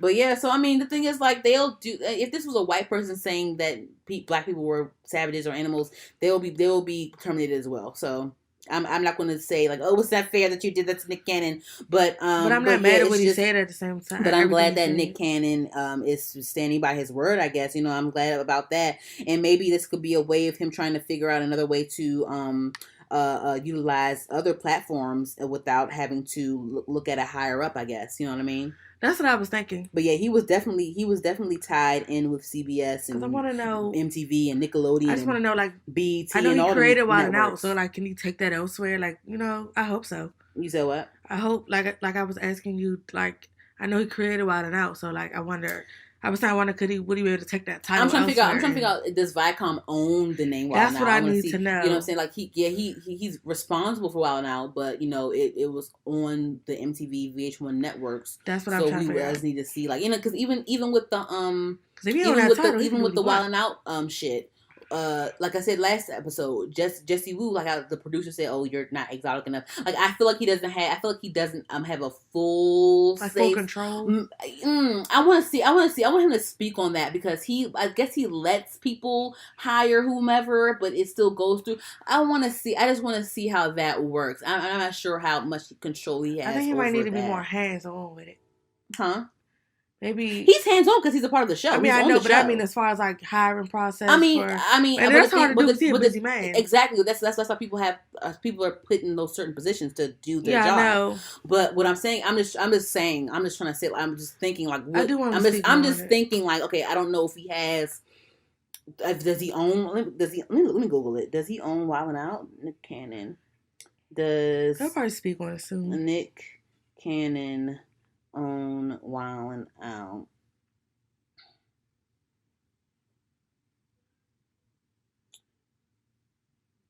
He's the creator, but the distributor is Viacom. I don't know.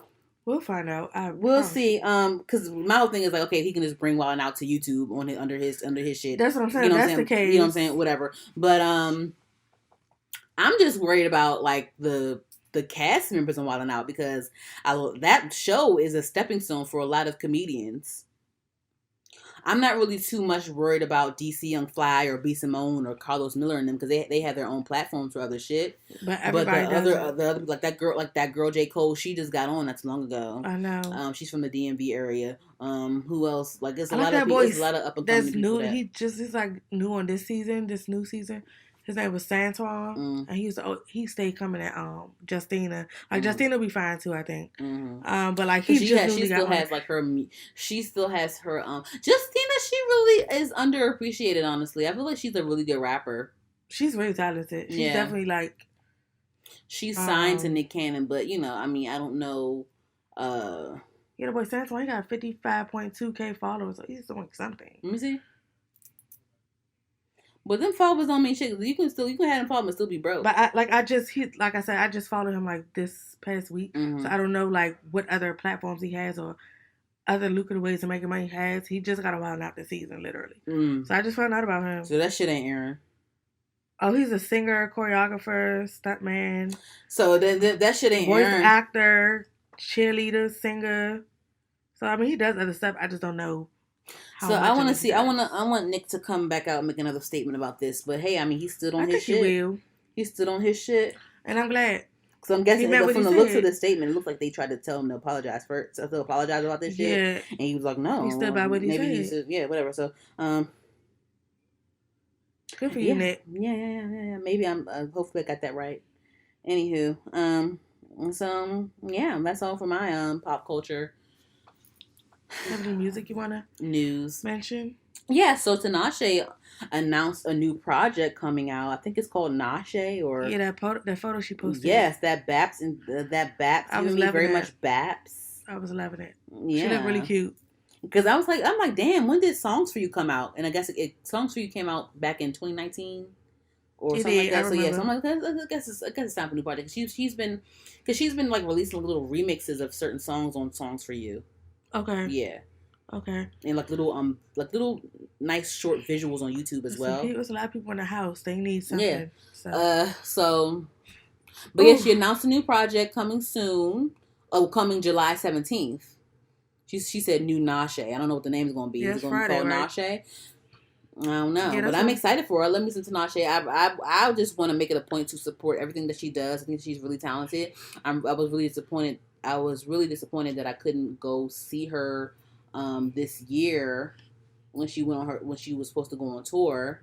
I don't know her music too well, but I know she's an amazing dancer. Yeah, I think do know that. I admire her dancing. Her shows I are probably admire her bomb. songwriting talent and such. So I'm excited. I just want to make sure to support everything that she does. I think that she's very genuine, and I act like I don't know these folks at all personally, but It's just whatever. What you get from them. Yeah, I just think that she really just puts her heart into her work, and I just think that I just need to support everything that she does because I think that what she does is quality. So yeah. Anywho, Shout her out. Summer Walker just released her newest EP called Life on Earth. I loved it. Oh, really? It's very short. It's like a 4 or 5 songs on it. It's cool. I might give it a listen though. Mm-hmm. It's Party Next Door on there. Oh, I love P&D. Let me see. Party Next Door is on there, and someone else. Let me see.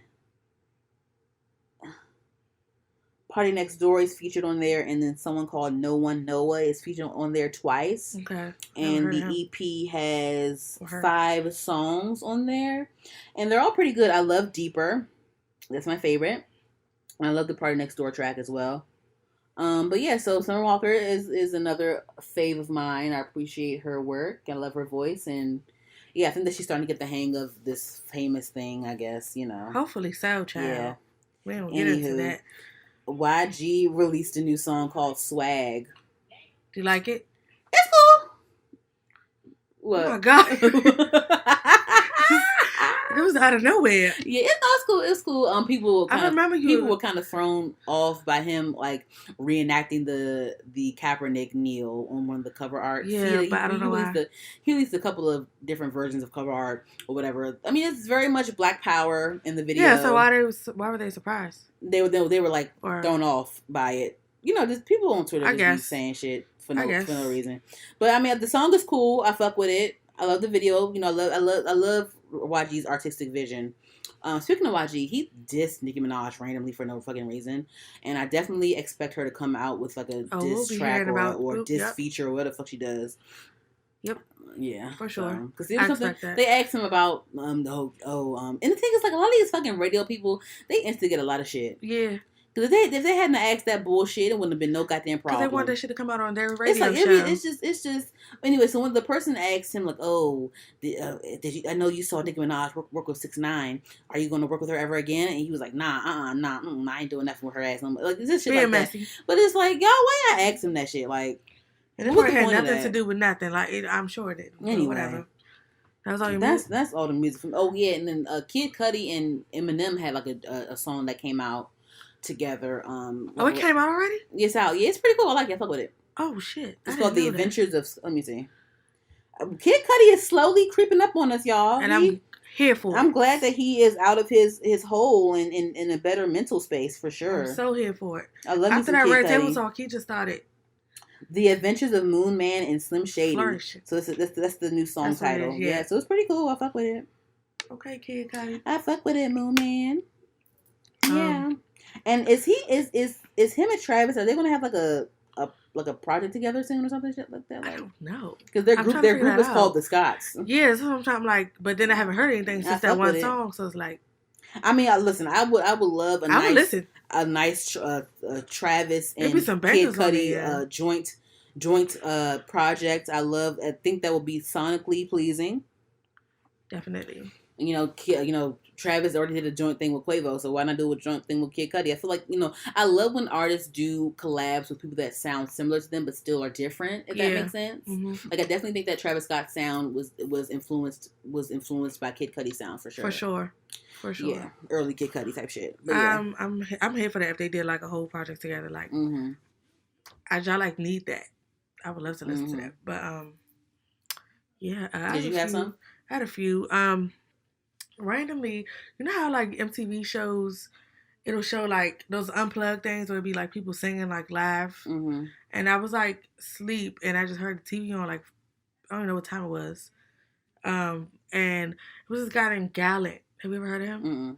Black dude, little skinny tall black dude, and his voice is so beautiful.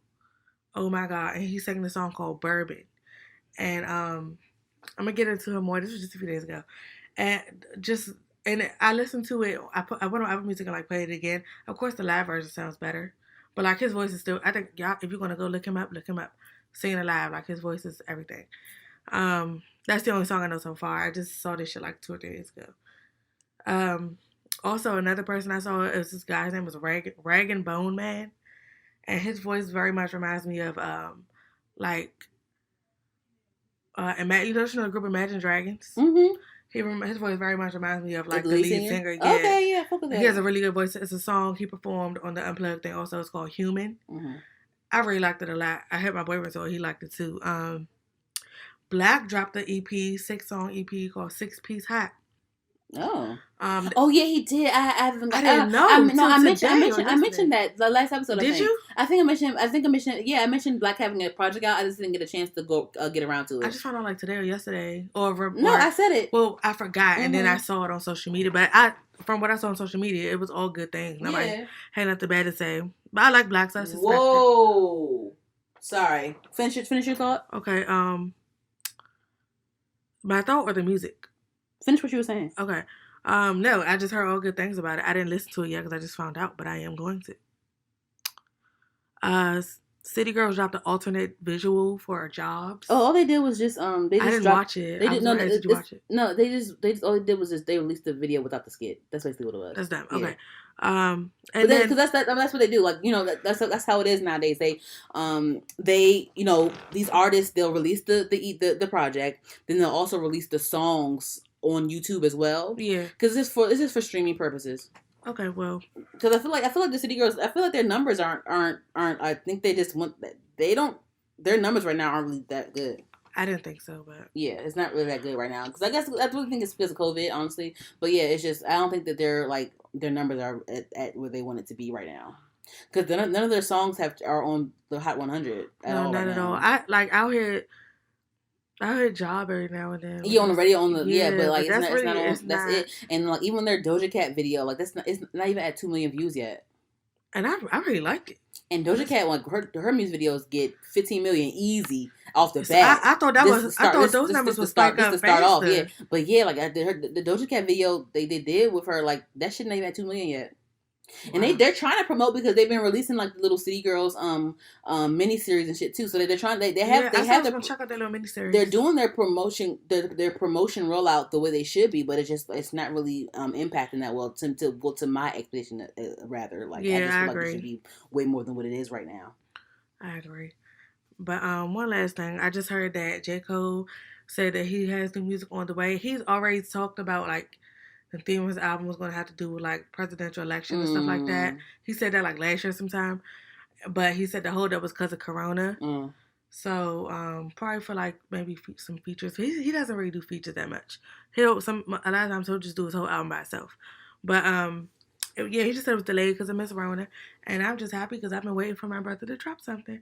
I just saw that like right before you got here, so I was happy to announce that. And that's all. The Shade Room just the reason I told you to keep on I know the reason I was like the Shade Room just posted a thing. So DMX and Snoop Dogg about to go head to head in the versus battle, girl.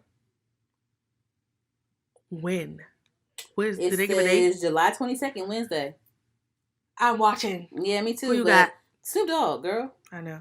I mean, DMX I only know fucking 3 DMX songs. Yeah, that's what I'm saying. I know more Snoop songs than I know DMX songs, so honestly. Snoop Dogg got this one, but he gonna get them. It's two DMX bangers that might blow Snoop Dogg. I want to hear DMX. I want to hear DMX. Because the thing is, like, yeah, Snoop Dogg got some Swiss Beats shit under his belt, but nah, Snoop Dogg got some Dr. Dre shit under his motherfucking belt. Just my funny bone. Damn, I hate that shit. God, that hurt. But I can't wait to hear DMX talking. You remember how Cat Williams was talking about how he talked, hey, bitch, let me get that glass of water. I can't wait to hear him talking. Yeah, so that shit was funny. But I'll definitely be watching that for sure. I need a concert from the asses like John and Alicia gave me that. Just saying. I don't know. I mean, they might do it. But I guess the T.I. 50 Cent shit ain't gonna happen because the Shade Room is posting like what ifs and shit, and they just doing head to head songs and shit. It's not. So I guess this shit ain't motherfucking happen. They need to. Fuck the fuck. I'm gonna watch this joint though when I was hoping it would actually happen. Honestly. Me too. But I'm still gonna watch Snoop and DMX. I sure am. Everybody I'm tuning in, baby. We tuning the fuck in. Uncle Snoop got it, though. All right, y'all. Well, that's all for me. That's all for you? That's it. All right, guys. Thank you guys for listening to episode 62 of Heard the Podcast. This is Danny. You can find me at Danny DeVito. That's DANIDEVITO __. That's on Instagram. And Danny DeVito with 1_ on Twitter. And you can follow me at Katie Herrin, CADYHARIN. That is on all platforms you can think of. Make sure you guys follow Heard the Podcast on Instagram at HERD the Podcast. On social medias, type us in HER_D the podcast in your search engine. We are on SoundCloud, iHeartRadio, Spotify, Apple Podcasts, Google Play, all those podcast platforms. We are also on YouTube. Make sure you guys subscribe to our YouTube channel. Thank you guys for listening to Heard the Podcast once again. Bye.